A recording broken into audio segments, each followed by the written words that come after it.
Now, the flying headline was back on the front page this week. The Financial Review ran an intriguing piece about Qantas setting up an alliance with the world's biggest airline, Emirates.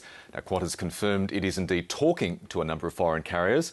Well, the market found it very compelling reading and started buying. Joe, a very good story by the Fin, and it certainly put the cat amongst the aviation pigeons. It sure did. I mean, this seems like some sort of grandiose code sharing deal that they're talking about, but it does potentially have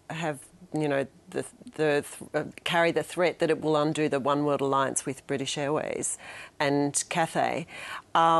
So the idea would be, I mean, if it's going to work, the idea would be that instead of flying to Singapore and then, flying to London, they essentially deposit their flying customers in Dubai, and Emirates takes them and vacate the field altogether, essentially. Well, you can't imagine that it would be worthwhyle doing unless there's some, really structural change in the amount of they're flying in Europe. They're not. The reality is it never ceases to amaze me that it hasn't changed the value of Qantas by 10%. No.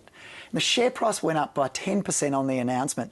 They're not Robinson Crusoe signing a code-sharing agreement. Every airline in the world, or almost every airline in the world, is in an alliance, a code-sharing alliance. And in aggregate, those airlines lose billions of dollars.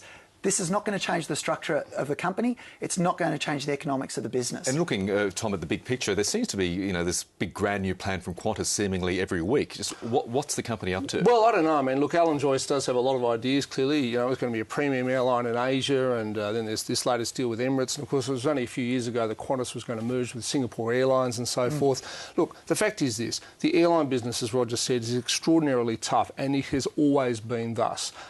Carriers around the world are going bust. If Qantas just survives, frankly, I think that'll be a job well done.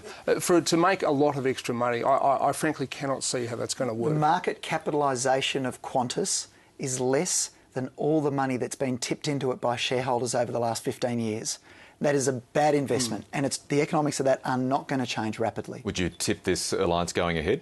Oh, look, it may go ahead. I just don't think it's going to change the economics of the business. Okay.